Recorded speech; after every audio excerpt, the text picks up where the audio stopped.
Hello, my happy Crumpin' Wargamers. Welcome back to another episode of Happy Crumpin' Wargaming, you beautiful grots and gits. I am so grateful to each and every single one of you. Today, I am ready to tell you da boys are back. All right, with the latest update to the game Warhammer 40,000, which we all know and love, we have to figure out where are the boys sitting in the meta right now. So I put together a comprehensive list here, and we're going to tell you, are we ready to crump? Or are we going to get crumped? If you are looking forward to crumping more of your opponents, you should join the Happy Crumpin' Wargaming Discord. There is free member access. There's free access, and there's also private members area. If you decide to upgrade, then you could follow the link to my coffee, where you can financially support me as well. But everyone is welcome, whether you're paying or not. We have lots of different benefits for members, but the Discord's there. It's happening. We're learning how to crump people every single freaking day. So hop on over there, everybody. All right, let's start talking about some freaking orks. You guys have heard me ramble enough. What has happened to the boys? Well, first thing that's happened is we have gotten a points side grade. We love points side grades because orks were actually already in a pretty solid position in the meta. A lot of people don't think they were because you didn't see them winning like many tournaments and stuff. But you got to understand the meta that we just came from was wildly unbalanced. Like, holy crap, unbalanced.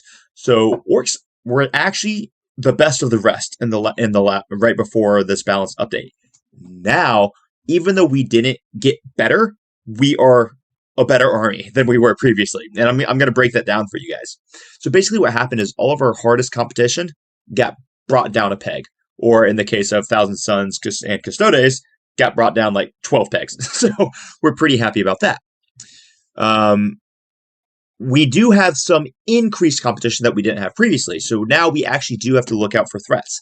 Like, for example, Votan is actually quite threatening to us. And Tau, honestly, Tau is just going to be our new Lord and Masters. And then Death Guard are actually coming up. The Death Guard is going to be a problem as well. None of these are going to be nearly as oppressive as, say, the matchup that we used to have with, say, Custodes, right? So Custodes used to just beat orks. Orks will not win against Custodes. Now Custodes are, I'm not going to say bad, but bottom to middle of B tier, and orks are in a much better place than they are, so we're not having to worry about the Custodes boogeyman. We do have just a much more interesting meta overall because World Eaters are now going to be scary, but orks are actually right now sitting in a much better position than they were right before this balance update. So that's where we are right now. Now, just real quick, let's go over some of the important points that happened. I think my picture is covering up, so let me just move that out of the way. Magic. All right, so essentially, the Beast Boss went up. Okay, I don't think he should have gone up by 20 points, but 10 points was probably fair. He was 80. That was a little costly for what he did. When they changed Devastating Wounds, I think that meant that he didn't really need to go up anymore. But to be fair, we're really generally using his Devastating Wounds on single targets anyway. We're not really using them to spill over through MSU units. So he went up a little bit. I don't really like it. I'm still taking him. He's still good. Then basically a whole bunch of crap went down, notably the Snob and Smash Squig and the War Boss. Oh my. Our big tracks went up and our trucks went up. Of course, our trucks went up. Our trucks were already like way too undercosted. They were amazing. And at 60 points, our trucks are still really dang good, so we're not too upset. Then we got a whole bunch of points cuts, and then Met Guns went up. Okay. I'm okay with that, honestly. I kind of wish Met Guns didn't go up, but it doesn't really change the game plan all that much. So those are the points, but let's talk about way more interesting than the points. Let's talk about value changes. All right. The first value change that I really want to talk about is what went up. Knobs and the War Boss. Holy crap, these guys went up in value. So the War Boss dropped by, I think it was 5 points. Let me just go back and check real fast. Yeah, the War Boss dropped from 70 to 65, and then our Knobs dropped from 115 to 105. So if you're taking a War Boss with Knobs, that entire 10-man brick with the War Boss dropped by 25 points. That is amazing. It is an extreme value, and that really does have an effect on how we're building our list right now. So Knobs and War Boss value, up, up, up. Then we're going to talk about the Beast Boss. His value did go down. I am still running him. We're not taking 3. And I don't think you're going to see many lists that are taking 3. It's still actually not a bad idea because, dude, Snag is with the Beast Boss is pretty freaking good. So I don't think you're actually making a big mistake if you're taking 3 of these beast bosses. I just don't think you're going to see it as much because he's not nearly as attractive at 100 as he was at 80. I am, however, definitely still taking beast boss. Trucks, they went slightly down. They're still awesome. We still love them. But it's making me ask myself the question, can I make a battle wagon work? And I've been tossing this idea around in my head quite a bit because the battle wagon, while yes, overcosted, too expensive, man, at T12 with that 3-up armor that ignores one blip of AP and he can still get cover, you're saving on a 3-up against AP2 still. At a T12? Dude, he's actually pretty hard to kill, and he does have an OC of 5, and he carries 22 models. That means I could get 2 units of 10 knobs with Warboss in there if I wanted to. It's interesting to me.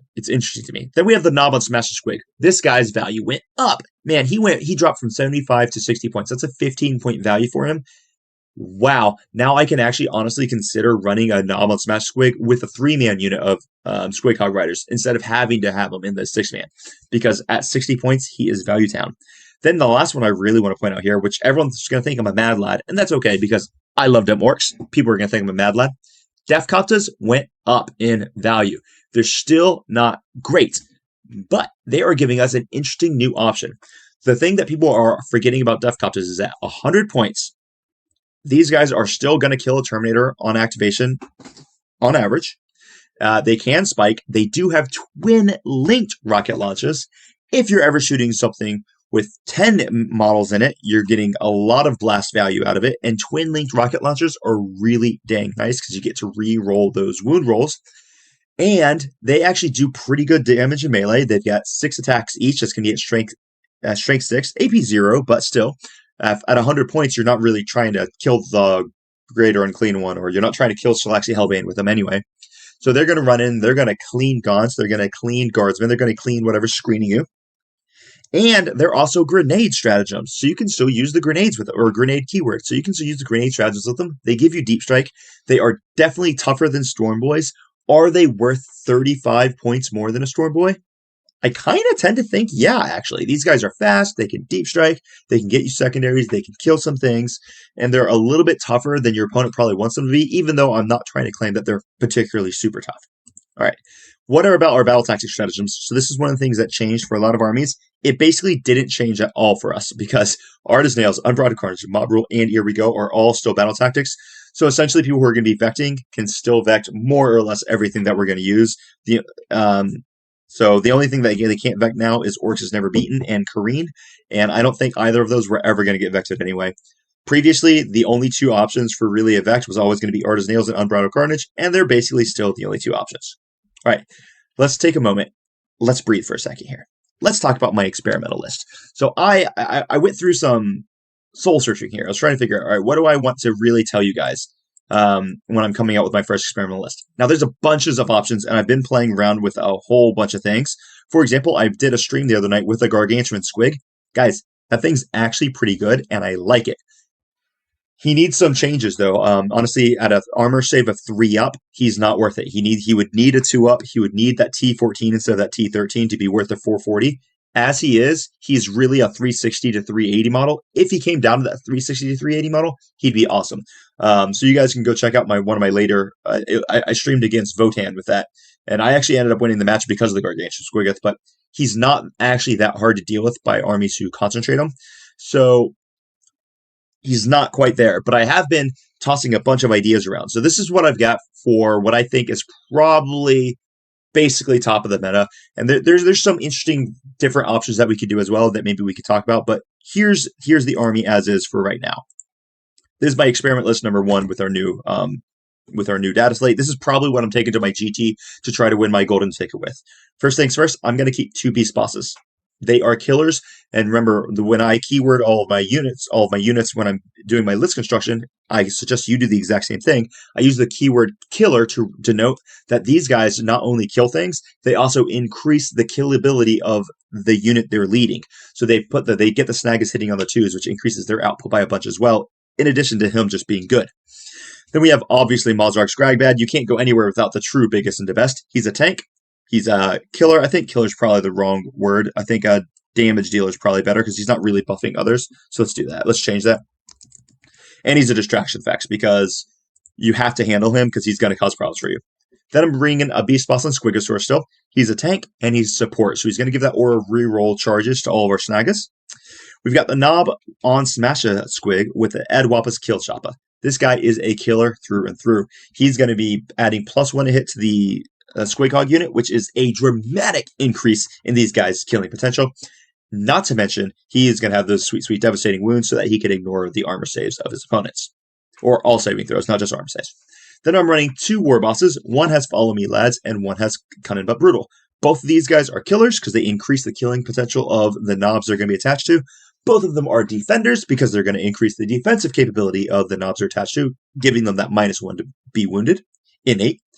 And then they're both utility, because one of them is going to be at +2 to move to his whole unit, which means in my WA phase, I can charge them, I can get them out of the truck and then move them 8 inches and then advance them. So bare minimum, they're going to be moving 12 inches in the WA phase. That's bare freaking minimum. And the other unit is going to have Cunning But Brutal, which is going to let them fall back and charge. So you're not going to be able to trap them in combat with something stupid. Lastly, I do have the Weird Boy. I am actually undecided on this guy right now. This is one of the things that I'm considering maybe is unnecessary, but I still like him. He's very useful by himself. He's going to be a great plan B. Many times, honestly, what this guy does is he sits inside a truck in my deployment zone the entire game until turn 5, where I draw a capture enemy outpost, and he gets out and teleports and captures me an outpost. And honestly, that's 100% worth the 55 points that this guy costs. So I do like him. He's useful for me. He is one of the models in the army that's on the chopping block for me. Then, obviously, I've got 2 units of Beast Snaggers. They're damage dealers. They hold primary. I've got 4 trucks. These guys are transports. They're great for screening, because once they unleash their payload, then they go screen. They're great for holding primary, and they're actually great for scoring secondary. If you need something to do, investigate signals in the corner. If you need something to get you a cleanse, but you don't want to waste a unit to do it, the truck is your guy. Then, this is controversial, but he's freaking awesome, and you guys are going to learn to love him as well. Defcopters. I am a big fan of Defcopters right now. Oh, sorry, I was covering that up a little bit. Let me put my picture down here. So I was covering up that up, so my apologies. No big deal. Anyway, the Defcopters are really, really good. These guys, well, all right, maybe one really, not 2 really. They could be a little bit better because their ability basically sucks. And it might as well not even exist.